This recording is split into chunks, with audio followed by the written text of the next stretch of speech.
Point पे। मेरा नाम है शुभम शुक्ला और मैं अपनी lecture series previous year questions को आज आगे बढ़ाने जा रहा हूं और ये हमारा लेक्चर नंबर 2 है। जैसा कि हमने लेक्चर नंबर 1 में बताया था कि इस सीरीज़ में हम previous year different JEE exams में आए हुए क्वेश्चंस को डिस्कस करेंगे, जैसे यूपीपीसीएल, यूपीआर विनल, एसएससी जेईई, तमाम जो ऐसे इंजीनियरिंग के हमारे एग्ज़ाम्स हैं जैसे एलएमआरसी, डीएमआरसी भी, इनके प्रीवियस ईयर क्वेश्चंस को हम डिस्कस करेंगे। लेक्चर नंबर 1 में हमने बताया था कि हम पहले बेसिक इलेक्ट्रिकल इंजीनियरिंग के क्वेश्चन से स्टार्ट करेंगे और फिर आगे बढ़ते चलेंगे। तो लेक्चर नंबर 2 आज हम स्टार्ट करने जा रहे हैं। इसमें भी कुछ 25 हमारे बेसिक इलेक्ट्रिकल इंजीनियरिंग के क्वेश्चंस हम डिस्कस करेंगे। ऐसे क्वेश्चंस हैं जो काफ़ी इंपॉर्टेंट हैं, जिनमें कॉन्सेप्ट्स भी हैं और उन क्वेश्चन से कुछ नए क्वेश्चंस भी डिजाइन हो सकते हैं। उनके बारे में भी हम इसी सीरीज़ में, इसी लेक्चर में डिस्कस करेंगे। स्टार्ट करते हैं लेक्चर को। ये हमारा पहला लेक्चर है, पहला क्वेश्चन है, जिसमें क्वेश्चन कह रहा है कि the device which does not have frequency dependent property on its own is. मतलब हिंदी में भी हमने लिख रखा है, इसमें लिखा है कि जिस उपकरण में आवृत्ति पर निर्भर गुण नहीं हुए। मतलब ऐसा कौन सा उपकरण है इन चारों में जिनका गुण आवृत्ति पर निर्भर नहीं करता है, यानी फ्रीक्वेंसी पर निर्भर नहीं करता है, उसको हमें बताना है। तो पहला इन्होंने ऑप्शन दे रखा है इंडक्टर, दूसरा कैपेसिटर, तीसरा रजिस्टर और चौथा ऑल द अबव। तो इंडक्टर के बारे में जब हम देखते हैं तो इंडक्टर क्या है, इंडक्टर का जो प्रॉपर्टी है वो इंडक्टिव रिएक्टेंस से हम लोग समझते हैं। तो इंडक्टिव रिएक्टेंस क्या होता है, यानी प्रेरकी प्रतिघात, वो क्या होता है, एक्सएल इक्वल टू 2πfl। तो यहाँ पे हम देख रहे हैं इसमें फ्रीक्वेंसी आ गई, मतलब ये इसका जो गुण है वो फ्रीक्वेंसी पर डिपेंडेंट है, तो ये ऑप्शन गलत हो गया। दूसरा है हमारा संधारित्र यानी कैपेसिटर, उसका जो प्रॉपर्टी है वो हम लोग कैपेसिटिव रिएक्टेंस से देखते हैं, जिसको हम लोग धारती प्रतिघात कहते हैं। वो क्या होता है, एक्सी इक्वल टू क्या हो गया, 1/2πfc। यहाँ फिर से एफ आ गया यानी फ्रीक्वेंसी आ गया, मतलब इसकी भी जो गुण है वो फ्रीक्वेंसी डिपेंडेंट हो गया, तो ये भी ऑप्शन गलत हो गया हमारा। और ये तीसरा है रेजिस्टेंस। रेजिस्टेंस किसी भी तरीके से फ्रीक्वेंसी पर डिपेंड नहीं कर रहा है हमारा डीसी के केस में, तो हम लोग ये कह सकते हैं कि हमारा प्रतिरोध जो है वो फ्रीक्वेंसी इंडिपेंडेंट हो गया। ठीक है, तो यहाँ पे ऑप्शन नंबर सी सही हो गया। ऑल द अबव की कोई संभावना ही नहीं है, तो ऑप्शन नंबर सी सही हो गया। आगे बढ़ते हैं। अगला क्वेश्चन है ampere second could be the unit of. Ampere second इनमें से किसकी यूनिट है? पहला है पावर, दूसरा कंडक्टेंस, तीसरा एनर्जी, चौथा चार्ज। तो पहला पावर की जो बेसिक यूनिट है हमें पता है डीसी केस में वो क्या होती है, वॉट। अगर एसी क्लासिफिकेशन में हम जाते हैं तो हम ये देख सकते हैं कि वो जो है VA यानी वोल्ट एम्पियर, VAR यानी वोल्ट एम्पियर रिएक्टिव हो सकती है। ठीक है, कंडक्टेंस की यूनिट हमको पता है वो सीमेंस हो सकती है या मो हो सकती है। ठीक, और एनर्जी, ऊर्जा, इलेक्ट्रिकल एनर्जी की हम बात करेंगे तो उसकी यूनिट क्या हो सकती है, किलोवाट आवर। क्या हो सकती है, किलोवाट आवर, ये हमें पता है। एक इलेक्ट्रिकल एनर्जी की यूनिट हम लोग किलोवाट आवर में या वाट आवर में लिखते हैं। और चौथी हमारी है चार्ज। चार्ज का हम लोग जानते हैं बेसिक यूनिट क्या है, कूलम। ठीक है, लेकिन यहाँ पे चार्ज की एक दूसरी यूनिट के बारे में बात की गई जिसको कहा गया एम्पियर सेकेंड। तो चार्ज जो एम्पियर सेकेंड है किसकी यूनिट हो गई, चार्ज की। लेकिन ये यूनिट आई कहाँ से, इसको हम लोग देखते हैं। ये हमारा चार्ज क्या होता है, Q इक्वल टू IT, ये हमें फॉर्मूला पता है। यहाँ से हम लोग देख सकते हैं I की यूनिट हो जाती है एम्पियर और T की यूनिट यानी टाइम की यूनिट क्या हो गई, सेकेंड। तो यहाँ से हमको चार्ज की एक नई यूनिट मिल गई, क्या, एम्पियर इनटू सेकेंड। तो ऑप्शन नंबर डी सही है। नेक्स्ट क्वेश्चन देखते हैं। अगला क्वेश्चन है 1 वाट आवर कंटेन्स जूल्स, यानी 1 वाट आवर में कितने जूल्स हैं। तो मतलब हमें बताना है कि 1 वाट आवर का जूल में कन्वर्जन क्या होगा। ठीक है, तो हमें पता है कि 1 वाट इक्वल टू क्या होता है, 1 वाट इक्वल टू होता है हमारा 1 जूल पर सेकेंड, 1 जूल पर सेकेंड। और लेकिन यहाँ पे 1 वाट आवर की बात है, तो वाट आवर को भी हमको किस में बदलना पड़ेगा, आवर को हमको बदलना पड़ेगा टाइम यानी सेकेंड्स में। आवर को हम लोग बदलेंगे सेकेंड्स में, तो जब आवर को सेकेंड में बदलेंगे तो क्या होगा, वो होगा 60 × 60। ये क्या हो गया, क्योंकि एक आवर में कितने मिनट होते हैं 60 और एक मिनट में कितने सेकंड्स होते हैं 60। तो एक आवर इक्वल टू कितना हो गया 3600 सेकेंड्स। तो यहाँ से हम लोग देखेंगे कि 1 वाट आवर इक्वल टू क्या हो जाएगा, 1 × 3600 सेकेंड। तो ये कितना हो गया 3.6 × 10⁻³ जूल। तो यहाँ से हम लोग देख सकते हैं कि ये जो हमारा ऑप्शन सी है वो सही हो जाएगा, ऑप्शन नंबर सी। ठीक है, नेक्स्ट क्वेश्चन पे चलते हैं। ये है हमारा क्वेश्चन नंबर 4। इसको हम लोग देख रहे हैं। इसमें क्या है, इसमें लिखा है कि if 120 charge coulomb of charge passes through a conductor in 60 seconds the current in conductor is, यानी कि अगर कोई चालक है हमारा, उसमें 60 सेकेंड में 120 कूलम चार्ज प्रवाहित हो रहा है, तो उसमें कितनी धारा होगी। तो यहाँ पे हमको इन्होंने चार्ज दे रखा है, वो कितना है 120 कूलम, टाइम दे रखा है वो कितना है लगभग 60 सेकेंड। तो हमें पता है बेसिक सा रिलेशन है I equal to Q by T, या जिसको भी हमने पिछले क्वेश्चन में देखा Q equal to I T. यहाँ से हम लोग सीधे करंट निकाल सकते हैं। तो चार्ज कितना हो गया 120 कूलम और टाइम कितना हो गया 60 सेकेंड। तो यहाँ से हमारे पास करंट कितनी आ गई 2 एम्पियर। तो कौन सा ऑप्शन सही हो गया, ऑप्शन सी। नेक्स्ट क्वेश्चन देखते हैं। अगला क्वेश्चन है कि 1 commercial unit of electrical energy converted to joule is equal to, यानी एक जो वाणिज्य की इकाई है विद्युत ऊर्जा को, अगर हम इसको जूल में कन्वर्ट करेंगे तो कितना जूल वो आएगा। तो मतलब हमें पता है कि 1 कमर्शियल यूनिट जो है वो इलेक्ट्रिकल एनर्जी की कितनी होती है 1 किलोवाट आवर। कमर्शियल यूनिट से मतलब है जो यूनिट हम लोग कमर्शियली यूज़ करते हैं एनर्जी कंजम्पशन बताने के लिए। से हम घरों का बिजली का बिल जमा करते हैं कि कितने यूनिट्स हम कंज्यूम कर रहे हैं। तो यूनिट्स का मतलब होता है कि 1 किलोवाट। जैसे हमने कहा कि हमने 10 यूनिट यूज़ की बिजली, इसका मतलब क्या हुआ कि 10 किलोवाट आवर हमने यूज़ किया है इलेक्ट्रिकल एनर्जी का। तो एक कंज्यूमर जो हमारा कमर्शियल यूनिट है, यानी एक इलेक्ट्रिकल यूनिट जो है एनर्जी की, वो किसके इक्वल होती है 1 किलोवाट आवर का। और ये क्या हो गया, ये हो गया 1000 वाट आवर। अभी हमने पिछले क्वेश्चन में देखा कि 1 वाट आवर को जो हमने कन्वर्ट किया जूल में, तो कितना आ रहा था 3.6 × 10⁻³ जूल। तो अगर हमने 1 वाट आवर जो है हमारा इतने जूल के इक्वल होता है, तो 10⁻³ वाट आवर कितना हो जाएगा, ये हो जाएगा 3.6 × 10⁻³ जूल। तो यहाँ से हमारा क्या आंसर आ गया 3.6 × 10⁻6 जूल। कौन सा ऑप्शन सही हो जाएगा, ऑप्शन ए। नेक्स्ट अगला है यूनिट ऑफ रजिस्टिविटी, यानी रजिस्टिविटी की क्या यूनिट होती है। तो रजिस्टिविटी की यूनिट होती है ओम मीटर। क्या होती है, ओम मीटर। लेकिन ये आई कहाँ से, इसको हम देखते हैं। हमको पता है कि रजिस्टिविटी और रेजिस्टेंस में एक रिलेशन होता है R = ρ.L/A। इसमें क्या है, ये रो हमारी रजिस्टिविटी बता रही है, ठीक। L क्या बता रहा है, उस कंडक्टर की लेंथ बता रहा है जिसका हमको रेजिस्टेंस निकालना हो। और A क्या है, उसका क्रॉस सेक्शन एरिया, उस कंडक्टर का cross section area. Cross section area से क्या मतलब है, मतलब अगर ये हमारा एक ऐसा वायर है सर्कुलर सिलेंड्रिकल वायर, तो अगर हम इसको बीच से कट करते हैं तो जो इसका ये वाला सर्कुलर एरिया दिखाई पड़ता है आपको फ्रंट से, वो क्या कहलाता है, उसका क्रॉस सेक्शन एरिया।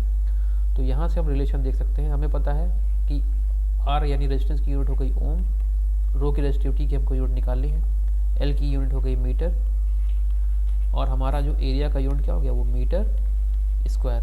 यहाँ से मीटर स्क्वायर कैंसिल हो गया, तो रो की क्या यूनिट आ गई हमारी ओम मीटर, ठीक है। तो ये क्या हो गया ओम मीटर, ठीक। यहाँ से आगे बढ़ते हैं। नेक्स्ट क्वेश्चन लिखा है कि 1 mega ohm equals to, 1 mega ohm किसके बराबर है। तो ये बहुत बेसिक सा क्वेश्चन है, लेकिन DMRC 2015 में ये क्वेश्चन पूछा गया है। तो हमें पता होता है कि 1 किलो का मतलब क्या होता है 10⁻³ तो 1 किलो ओम किसके इक्वल हो जाएगा 10⁻³ ओम के।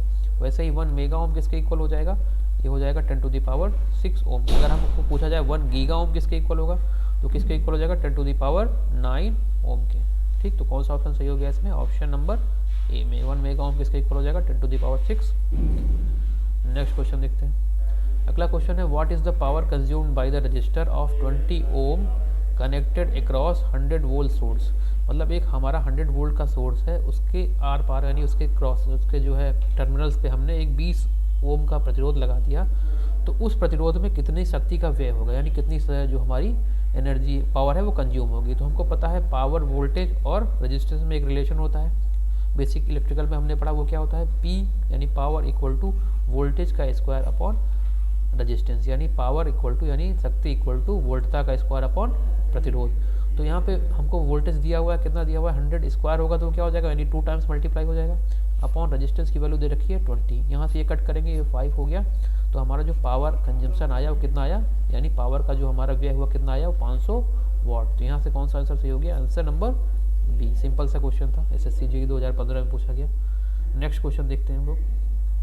अगला है the curve representing Ohm's law, यानी ओम्स का नियम जो है कौन सा वक्र बनाता है, यानी कौन सा वक्र प्रदर्शित करता है। तो हमको पता है ओम का नियम किसके किसके बीच में हमको रिलेशन देता है, हमको देता है V यानी वोल्टता और करंट, यानी करंट और वोल्टेज के बीच में रिलेशन देता है। और कैसा रिलेशन देता है V proportional to I, V proportional to I, मतलब कैसा रिलेशन देता है, एक लीनियर रिलेशन देता है, एक लीनियर रिलेशन देता है, एक रेखीय रिलेशन देता है।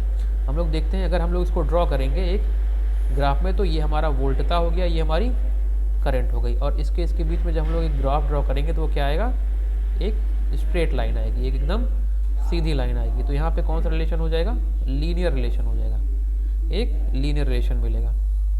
नेक्स्ट क्वेश्चन देखते हैं।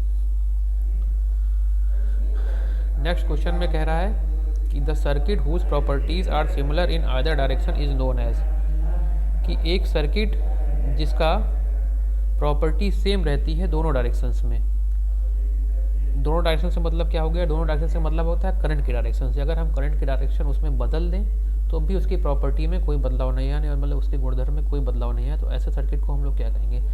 अब डायरेक्शन बदलने से क्या मतलब है, हमने माना मान लो ये कोई हमारा एक परिपथ है, एक कंडक्टर है, ये कोई हमारा एलिमेंट है ऐसा, ठीक है, एक सर्किट है। पहली बार हम इसमें करंट इधर से इधर फ्लो करा रहे हैं, ठीक, लेफ्ट से राइट, और फिर दोबारा हमने करंट फ्लो कराई सेम कंडक्टर में या सेम परिपथ में, लेफ्ट राइट टू लेफ्ट। दोनों केसेस में अगर हमारे इस जो हमारा सर्किट है इसकी प्रॉपर्टी में कोई बदलाव ना है, यानी इसके गुणधर्म में कोई बदलाव ना है, तो ऐसे परिपथ को क्या कहा जाता है, ये क्वेश्चन का मतलब है। तो ऐसे परिपथ को कहा जाता है बाइलेटरल सर्किट्स, यानी द्वितरफा सर्किट्स, ठीक है। अगर बदलाव आ जाए, ठीक है, इस समय प्रॉपर्टी कुछ और हो और इस समय प्रॉपर्टी कुछ और हो जाए, तो उसको क्या बोलेंगे, यूनिलेटरल सर्किट्स। क्या बोलेंगे इसको, यूनिलेटरल सर्किट, ठीक। तो कौन सा ऑप्शन सही हो गया, ऑप्शन बी। नेक्स्ट क्वेश्चन देखते हैं। नेक्स्ट क्वेश्चन है कि thermistor has temperature coefficient of resistance, मतलब जो हमारा थर्मिस्टर है उसका टेम्परेचर कोफिशिएंट ऑफ रेजिस्टेंस क्या होता है। तो सबसे पहले थर्मिस्टर के बारे में जानना होगा। थर्मिस्टर क्या है, थर्मिस्टर एक टेम्परेचर सेंसिंग डिवाइस है, या हम लोग कह सकते हैं एक ऐसी डिवाइस है जिसका रजिस्टर चेंज होता है with the change in temperature, मतलब इसका अगर हम लोग टेम्परेचर चेंज करें इस डिवाइस के आसपास या इस, तो इसका रेजिस्टेंस क्या होगा, बदलेगा। ये एक टेम्परेचर सेंसिंग डिवाइस है, इसका हम लोग मेजरमेंट में भी यूज़ करते हैं, टेम्परेचर मेजरमेंट में। तो इनका पूछ रहा है कि इसका टेम्परेचर कोफिशिएंट क्या होगा, मतलब क्या होगा कि अगर हम तापमान बदल रहे हैं तो उसके रेजिस्टेंस पे क्या प्रभाव पड़ेगा, ठीक है। तो इसका टेम्परेचर कोफिशिएंट क्या होता है, इसका टेम्परेचर कोफिशिएंट होता है नेगेटिव। क्या होता है, नेगेटिव। ये ऑप्शन सी सही हो गया। इसी की तरह एक दूसरी डिवाइस है, उसका भी क्वेश्चन हो सकता है, जैसे कि उसने कहा दिया सेनिस्टर, ये हो गई दूसरी डिवाइस सेनिस्टर, ठीक है। तो सेनिस्टर दूसरी डिवाइस है। अब सेनिस्टर का क्या हो सकता है, सेनिस्टर एक ऐसी डिवाइस है, वो भी टेम्परेचर डिपेंडेंट डिवाइस है, ठीक है। टेम्परेचर बदलने पे उसका रेजिस्टेंस चेंज होता है, लेकिन ये जो है एक पॉजिटिव टेम्परेचर कोफिशिएंट वाली डिवाइस है, यानी जब हम इसका टेम्परेचर इंक्रीज़ करेंगे तो इसका रेजिस्टेंस भी इंक्रीज़ करेगा। लेकिन ये हमारा थर्मिस्टर के केस में क्या होता है कि जब हम लोग टेम्परेचर इंक्रीज़ करते हैं तो रेजिस्टेंस डिक्रीज़ करता है, क्योंकि इसका टेम्परेचर कोफिशिएंट क्या है, नेगेटिव, ठीक। तो दूसरी डिवाइस क्या होगी, सेनिस्टर। सेनिस्टर भी एक टेम्परेचर डिपेंडेंट डिवाइस है, ठीक है, जिसका टेम्परेचर कोफिशिएंट क्या होता है, पॉजिटिव, यानी टेम्परेचर जब हम बढ़ाएंगे तो इस डिवाइस का रेजिस्टेंस बढ़ेगा, उस हिसाब से हम उसको टेम्परेचर मेजरमेंट करेंगे, ठीक है। ऐसी एक और डिवाइस है जिसका नाम है वेरिस्टर। वेरिस्टर ये एक ऐसी डिवाइस है, इस डिवाइस में हम लोग रेजिस्टेंस जो है हमारा वो डिपेंड करता है वोल्टेज पे, तो वोल्टेज बदलने पे रेजिस्टेंस बदलता है, इसलिए इसका नाम है वेरिस्टर, ठीक है। नेक्स्ट क्वेश्चन देखते हैं। अगला है which of the following element is not bilateral, same कुछ जो अभी हमने पहले पढ़ा, कौन सा एलिमेंट बाइलेटरल नहीं है, ठीक है।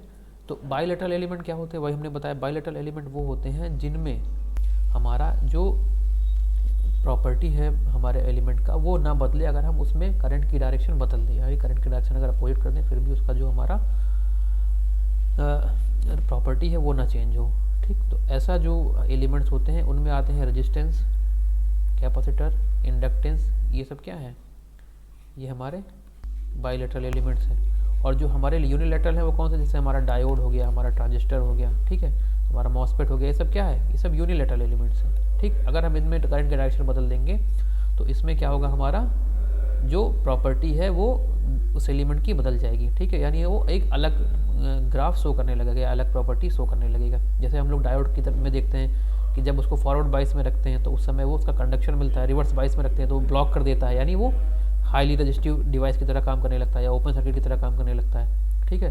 तो इसमें कौन कौन सा बाइलेटरल हो गया, जैसे रजिस्टर वो भी बाइलेटरल है, हमारा इंडक्टर भी बाइलेटरल है, ठीक है, कैपेसिटर भी बाइलेटरल है। तो कौन सा बाइलेटरल नहीं है केवल इसमें, ट्रांजिस्टर। तो ऑप्शन कौन सा सही हो गया, ऑप्शन डी, ठीक है। ट्रांजिस्टर, डायोड, जो हमारे ट्रांजिस्टर हो गया, डायोड हो गया, ये हमारे मॉसफेट, ये सब क्या है, जितने भी सेमीकंडक्टर डिवाइस है सब क्या है, वो एक यूनिलैटरल डिवाइसेस है, ठीक। आगे बढ़ते हैं।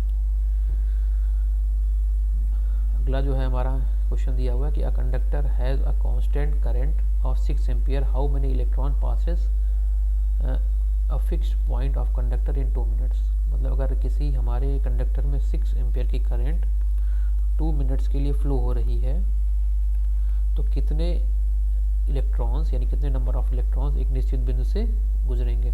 तो इन्होंने हमको दे दिया है टाइम यहाँ पे, और हमको दे दिया है करंट, और फिर पूछ रहे हैं कि एक निश्चित बिंदु से, या हम कह सकते हैं क्रॉस सेक्शन एरिया से कितने इलेक्ट्रॉन्स गुजरेंगे। तो हम लोग इसको सॉल्व करेंगे। हमको पता है बेसिक रिलेशन, फिर से हम वही लगाएंगे। हमको पता है, क्या पता है कि क्यू चार्ज इक्वल टू क्या होता है, आई क्रॉस टी, ये होता है। अब क्यू इक्वल टू क्या होता है, एन डॉट ई, पहले भी हमने बताया लेक्चर नंबर 1 में। आई हो गया, और टी टाइम है जो कि सेकेंड्स में है। तो एन हमें निकालना है नंबर ऑफ चार्जेस। ई क्या है, चार्ज की वैल्यू, इलेक्ट्रॉन की बात करें तो 1.6 into 10 to the power -19। Current इन्होंने दे रखी है 6 एम्पियर, टाइम दे रखा है मिनट में, तो हम लोग क्या करेंगे, सेकंड में बदलेंगे। तो यहाँ पे हो गया 2 इंटू 60, यानी 2 मिनट और 60 सेकेंड। तो यहाँ पे हमारा क्या आंसर आएगा, हमारा आएगा एन इक्वल टू, हम लोग सॉल्व करेंगे इसको। तो ये क्या हो गया, ऊपर हो गया 360 into 2 upon 1.6 into 10 to the power -19। तो ऊपर हम लोग देखेंगे ये हो जाएगा, यहाँ पे कितना हो जाएगा, 720 upon 1.6 into 10 to the power -19। इसको जब हम लोग सॉल्व करेंगे यहाँ पे, तो यहाँ पे ये क्या आ जाएगा, ये आ जाएगा 4.49 into 10 to the power 21 electrons per second. ये हमारा आंसर हो जाएगा। तो ऑप्शन नंबर ए सही हो गया। नेक्स्ट क्वेश्चन देखते हैं। अगला क्वेश्चन है कि a current of 18 ampere flows through a conductor for a half minute, the total charge phloem with in the conductor in the same time is. मतलब कि हमारे पास अब सेम क्वेश्चन है, लेकिन इस बार इन्होंने नंबर ऑफ इलेक्ट्रॉन्स ना पूछ करके टोटल चार्ज पूछ लिया है। तो सेम में हम क्या देखते हैं कि हमको पता है, इन्होंने फिर से करंट दे दी हमको, आई इक्वल टू 18। थोड़ा सा क्वेश्चन घुमाया है, लेकिन अगर आपको कॉन्सेप्ट क्लियर नहीं है तो आप ये क्वेश्चन फिर नहीं कर पाएंगे। तो टाइम क्या दे दिया, हाफ मिनट, यानी 1/2 मिनट। इसको हम लोग सेकंड में पहले ही बदल लें। ये कितना हो जाएगा, 60/2 यानी 30 सेकेंड्स। ये हमारा हो गया। अब फिर से वही हम फार्मूला लगा देंगे, Q equal to I dot, इस बार हमको चार्ज सीधे निकालना है, तो हमको सीधे Q ही रखना है। तो Q इक्वल टू क्या हो जाएगा, हमारी करंट हो गई 18, टाइम हमारा कितना हो गया 30 सेकेंड्स। तो ये कितना आ गया 540 कूलम। तो कितना चार्ज फ्लो होगा, 540 कूलम, यानी 540 कूलम। ऑप्शन सी सही हो गया। नेक्स्ट क्वेश्चन देखें। अगला क्वेश्चन है, the energy used by 1.5 kilowatt heater in 5 minutes. मतलब एक हमारे पास कोई हीटर है जिसका रेटिंग इन्होंने दे रखा है पावर की, कितनी है 1.5 किलोवाट, और ये 5 मिनट तक यूज़ हो रहा है। मतलब इन्होंने टाइम भी दे रखा है कि 5 मिनट्स। तो इन्होंने पूछा है कि ये कितनी ऊर्जा को कंज्यूम कर लेगा, यानी कितनी एनर्जी ये यूज़ कर लेगा। सबको पता है 1.5 किलोवाट का मतलब क्या होता है, 1500 वाट हो गया ये, क्योंकि 1.5 इंटू 10 टू द पावर 3, तो जब मल्टीप्लाइंग करेंगे तो कितना हो गया 1500 वाट। हमको निकालना क्या है, हमको निकालना है एनर्जी। तो वो क्या निकालना है, एनर्जी। तो एनर्जी और भी किस में निकालना है, हमको निकालना है जूल में। तो 1 वाट इक्वल टू क्या होता है 1 जूल पर सेकेंड। ये कितना हो जाएगा 15 जूल पर सेकेंड। अब हमको टाइम से मल्टीप्लाई करना है, तो टाइम उन्होंने क्या दे रखा है, 5 मिनट दे रखा है। तो मिनट को हम लोग सेकंड में बदलेंगे तो क्या हो जाएगा 5 इंटू 60 सेकेंड्स। ये पुट कर देंगे यहाँ पे। तो ये कितना हो गया 5 इंटू 60 सेकेंड्स। सेकेंड से कैंसिल होकर ये हमारा जूल में आ जाएगा। तो ई इक्वल टू क्या आ जाएगा 4 टाइम्स 0 जूल। ये हम लोग इसको लिख सकते हैं 4.5 into 10 to the power 5 joule. तो कितनी एनर्जी कंज्यूम हो गई 4.5 गुणे 10 की घाते 5 जूल। तो ऑप्शन ए हमारा सही हो गया। नेक्स्ट क्वेश्चन देखते हैं। अगला क्वेश्चन क्या है, potential difference of 12 volt is applied to a 7.5 ohm resistance for a period of 5 second, the electric charge transfer in the same time. Same type का क्वेश्चन है जैसा अभी हमने पहले सॉल्व किया था। लेकिन इसमें इस बार इन्होंने करंट सीधे नहीं दे दी, इन्होंने क्या दे दिया, वोल्टेज और रेजिस्टेंस दे दिया। अब हमको वहाँ से करंट निकालनी पड़ेगी, फिर हम उसकी इक्वल टू IT वाले फार्मूले में रख के चार्ज निकाल लेंगे। तो सबसे पहले हमको क्या पता है, हमको वोल्टेज पता है 12 वोल्ट है वो, हमको इसका रेजिस्टेंस पता है 7.5 ओम दे रखा है। तो यहाँ से हम करंट निकाल सकते हैं इजीली। I इक्वल टू क्या होता है 12/7.5 हो जाएगा। ठीक, ये हमारा आ जाएगा, ये लगभग 1.6 आ गया है एम्पियर। तो हम यहाँ से चार्ज निकाल लेंगे। चार्ज क्या होता है, Q equal to I cross T। तो Q हमको निकालना है, यानी चार्ज ये पूछ रहा है, I हमको दे रखा है, I हमने निकाल लिया सर ये। तो ये कितना हो गया 1.6 और इनटू टाइम कितना दे रहा है 5 सेकेंड। तो यहाँ पर 5 से मल्टीप्लाई कर देंगे तो कितना हो जाएगा 8 कूलाम। आंसर कौन सा सही हो गया, आंसर हमारा सही हो गया आंसर डी। इजी क्वेश्चन था ये भी। आगे बढ़ते हैं, नेक्स्ट क्वेश्चन देखते हैं। ये है हमारा, ये क्वेश्चन कह रहा है कि 2000 ohm 2 watt resistors are connected in parallel, their combined resistance value and voltage rating is. मतलब दो हमारे पास रजिस्टर हैं जिनकी रेटिंग दी हुई है।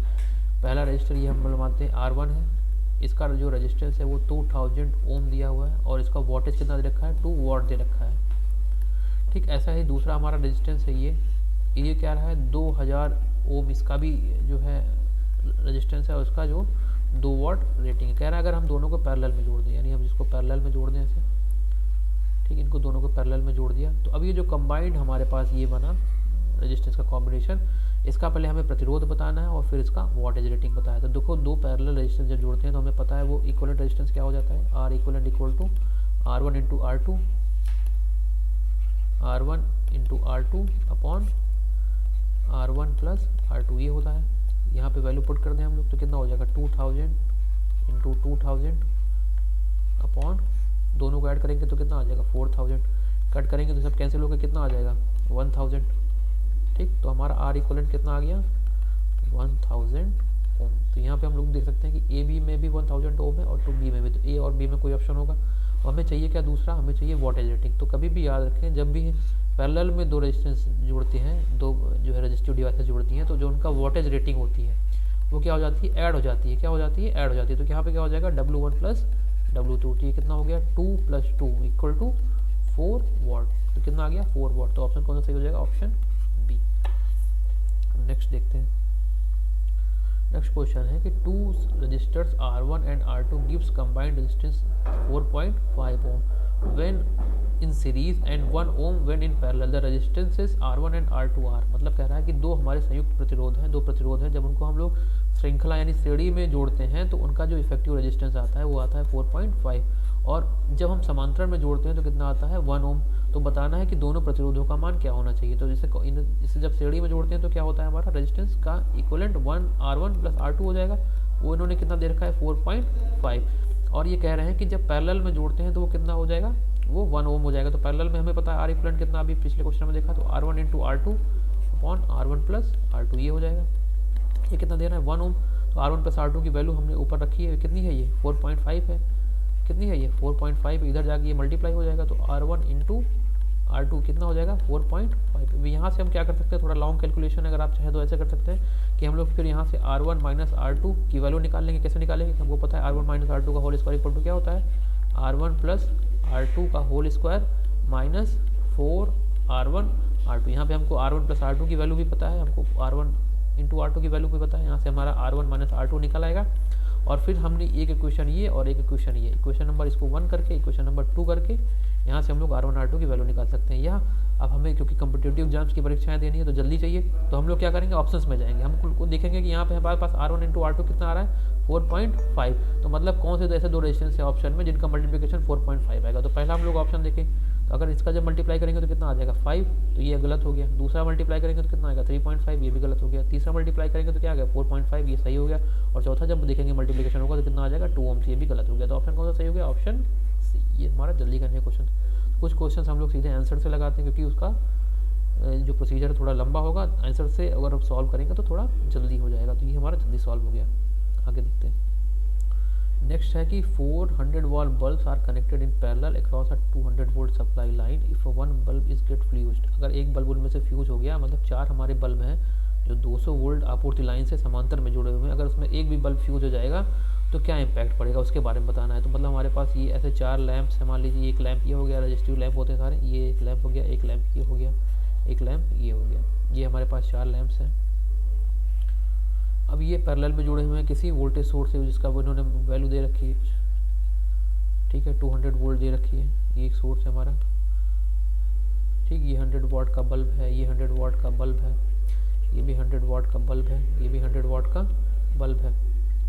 अब इसमें कह रहे हैं कोई एक फ्यूज है ना, फ्यूज होने का मतलब होता है कि वो ओपन सर्किट हो गया, वो ब्रेक हो गया, तो मान लो ये वो हमारा बल्ब ओपन हो गया, इस ब्रांच में अब करंट नहीं जाएगी, लेकिन बाकी वो ब्रांच में क्या होगी, करंट जाती रहेगी, क्योंकि सब पैरेलल में जुड़े हुए हैं। तो इसमें इन्होंने पहला ऑप्शन दिया है, no bulb will be light, मतलब इसका पहला वाला कोई बल्ब नहीं जलेगा, तो ये तो बिल्कुल गलत हो गया, बल्ब तो जलेंगे। लिखा है कि all 4 bulb will be light, ये भी बिल्कुल गलत हो गया, क्योंकि एक बल्ब तो फ्यूज हो चुका है, वो जलेगा ही नहीं। तीसरा लिखा है rest of the 3 will be light, तो मतलब ये हमारा ऑप्शन सही है। चौथा है नन ऑफ द अबव, तो ऑप्शन कौन सा सही हो जाएगा, ऑप्शन सी।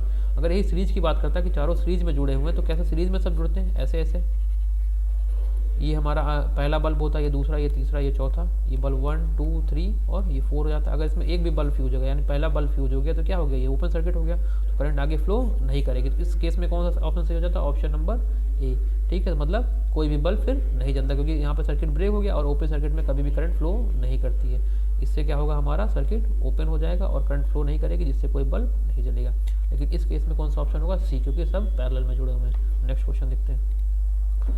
अगला क्वेश्चन कह रहा है कि the energy required to move 1 coulomb charge from 5 volt, मतलब एक हमारे पास 120 कूलाम चार्ज है, उनको 5 वोल्ट की सहायता से स्थानांतरित करना है, तो कितनी ऊर्जा की आवश्यकता हमको उसमें लगेगी। तो हमें पता है, पहले ही जो हमने लेक्चर नंबर 1 में जब वोल्टेज की बात की थी यूनिट की बारी, तो वहाँ तो हमने बताया था कि रिलेशन वोल्टेज एनर्जी और चार्ज में होता है V = W/Q।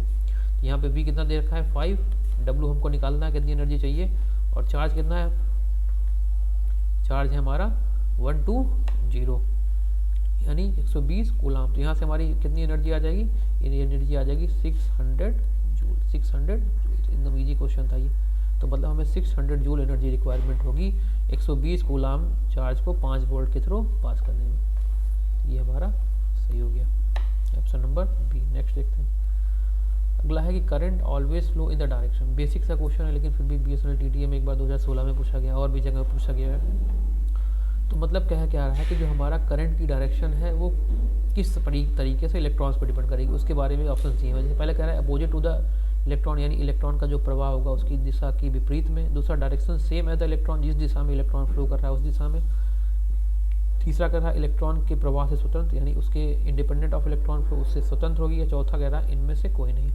तो हमें पता है कि अगर इलेक्ट्रॉन्स की दिशा जो होती है, मान लीजिए हमारा इलेक्ट्रॉन की फ्लो की डायरेक्शन ये है, तो करंट की डायरेक्शन हमेशा क्या लेते हैं हम लोग, अपोजिट। क्या होती है वो, हमेशा उल्टी होती है, ठीक है। तो इसमें कौन सा ऑप्शन सही हो जाएगा, ऑप्शन ए। अगर लेकिन यही अगर पॉजिटिव चार्ज यानी प्रोटॉन की बात करता है, तो अगर प्रोटॉन की डायरेक्शन इधर है, यानी पॉजिटिव चार्ज इधर फ्लो कर रहा है, तो हमारी करंट भी उसी डायरेक्शन में फ्लो करती है। तो याद रखेंगे कि जो हमारे करंट की डायरेक्शन है वो हमेशा इलेक्ट्रॉन की डायरेक्शन के अपोजिट होती है। तो इसमें देखो दूसरा ऑप्शन तो गलत है कि उसकी डायरेक्शन में सेम होती है, गलत हो गया, और इंडिपेंडेंट होती है, ये भी गलत हो गया। तो कौन सा ऑप्शन सही है हमारा, ऑप्शन ए। आगे बढ़ते हैं। लिखा है कि ohm's law is applicable to, ohm's law किस पे एप्लीकेबल है। हमने पहले ही कोई लेक्चर में बताया था कि ओम्स लॉ किस पे एप्लीकेबल होता है, ऐसे एलिमेंट जो लीनियर नेचर के हो। कैसे हो, लीनियर यानी रेखीय हो, रेखीय होने चाहिए, ऐसे ही एलिमेंट्स पे वो केवल डिपेंड करेगा। तो इनमें से लीनियर कौन है, केवल कंडक्टर। हमने बताया थर्मिस्टर, जो हमारा ये थर्मिस्टर है ये भी नॉन लीनियर है, मिश्र धातुएं भी नॉन लीनियर होती हैं, और डायोड भी नॉन लीनियर होते हैं। तो मतलब केवल और केवल किस पे लागू होगा, केवल एक पे, यानी ऑप्शन नंबर ए सही है। तो ओम्स लॉ किस पे एप्लीकेबल होता है, केवल लीनियर एलिमेंट्स पे, यानी जिनमें करंट और वोल्टेज का जो रिलेशन हो वो डायरेक्टली प्रोपोर्शनल का हो, ठीक, एक रेखीय हमको वो संबंध दे एक दूसरे के बीच में, ठीक। अगला क्वेश्चन देखते हैं। क्या लिखा है, the filament of an electric lamp is made up of tungsten because, कि हमारा जो इलेक्ट्रिक बल्ब है उसका जो फिलामेंट होता है, जो हम लोग इनकैंसेंट लैम्प देखते हैं पुराने वाले पीले वाले बल्ब, जो ऐसे ऐसे इसमें फिलामेंट होता है बीच में, स्प्रिंग टाइप का ये ऐसे बल्ब होता है ना पुराने जमाने वाला, इसमें जो फिलामेंट होता है वो टंगस्टन का बना होता है, टंगस्टन का बना होता है। वो पूछ रहा है टंगस्टन का हम क्यों बनाते हैं।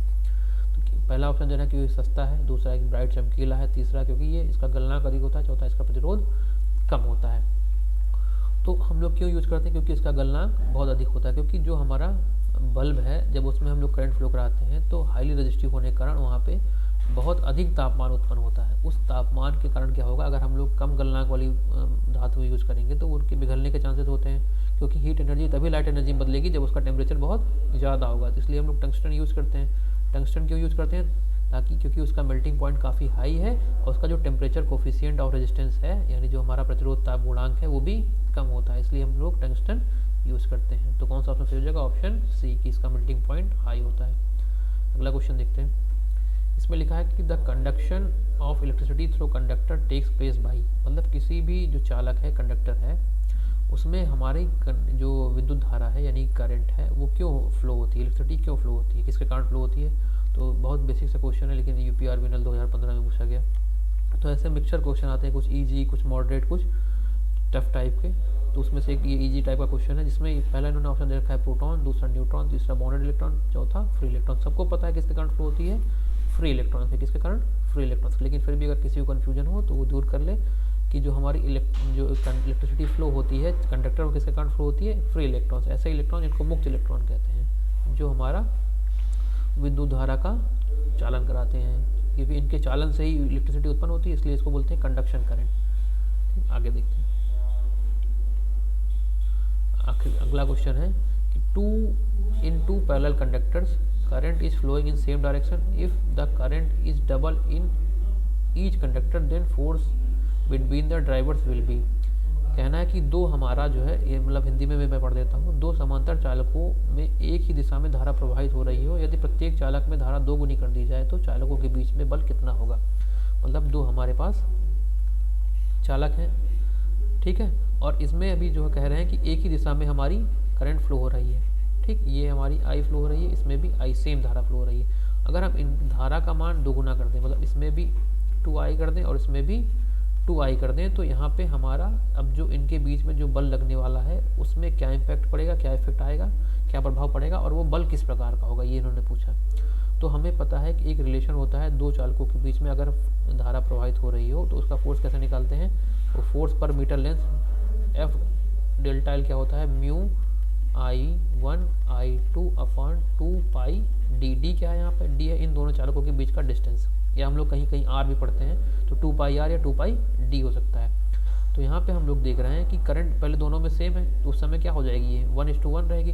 लेकिन जब दूसरे केस में ये क्या हो जाएगा, ये हो जाएगा 2i, ये हो जाएगा 2i अपॉन 2 पाई डी। तो यहाँ मल्टीप्लीकेशन होकर क्या हो जाएगा, ये 4i²। तो मतलब हम देख रहे हैं कि जो पहला केस है उससे हमारी जो यहाँ पे फोर्स है वो कितनी गुना बढ़ जा रही है, 4 गुना बढ़ जा रही है, क्योंकि 2 × 2 कितना हो जाएगा, 4। तो मतलब जो हमारा ओरिजिनल फोर्स है वो 4 गुना इंक्रीज कर जाएगा, बढ़ जाएगा। अब लेकिन ये फोर्स होगा किस नेचर का, ये फोर्स होगा हमारा अट्रैक्टिव नेचर का। हमेशा याद रखेंगे कि जब भी सेम डायरेक्शन में चालकों में धारा प्रवाहित हो रही हो, दो समांतर चालकों में, तो वहाँ पे फोर्स कैसा होगा, अट्रैक्टिव। अगर जब सेम होगी, यहाँ पे मैं लिख दे रहा हूँ, जब सेम डायरेक्शन में होगी दोनों में धारा समांतर चालकों में, तो हमेशा वहाँ पे आकर्षण प्रकार का बल उत्पन्न होगा, मतलब अट्रैक्टिव टाइप का वहाँ पे बल उत्पन्न होगा दोनों के बीच में, ठीक है। और जब दोनों में धारा विपरीत होगी, मतलब इसमें इस तरफ जा रही है, इसमें इस तरफ जा रही है, तो हमेशा वहाँ पे कौन सा बल उत्पन्न होगा, वहाँ पे रिपल्सिव यानी विकर्षण वाला हमारा बल उत्पन्न होगा। तो इस बात को याद रखेंगे, जब सेम डायरेक्शन में इसे तमाम क्वेश्चन पूछ जाते हैं कि कैसे जो है उनमें फोर्स होगा, अट्रैक्शन की रिपल्सन, ऐसे भी क्वेश्चन आते हैं। तो याद रखेंगे कि जब भी सेम डायरेक्शन होगी दोनों के बीच में, तो फोर्स कैसा होगा, अट्रैक्टिव यानी आकर्षण प्रकार का, जब विपरीत होगी तो रिपल्सन टाइप का। तो यहाँ पे वही फोर्स कितना आ जाता है, हमने फार्मूला बताया, mu into I1 into I2 upon 2 pi D. ये याद रखेंगे, यहाँ से हम लोग इस फोर्स को कैलकुलेट करते हैं। फोर्स ये क्या है, पर यूनिट लेंथ है। तो आज के 25 क्वेश्चन पूरे होते हैं। नेक्स्ट वीडियो लेक्चर में हम लोग फिर से कुछ नए 25 क्वेश्चन, महत्वपूर्ण 25 क्वेश्चन के साथ हाजिर होंगे। धन्यवाद।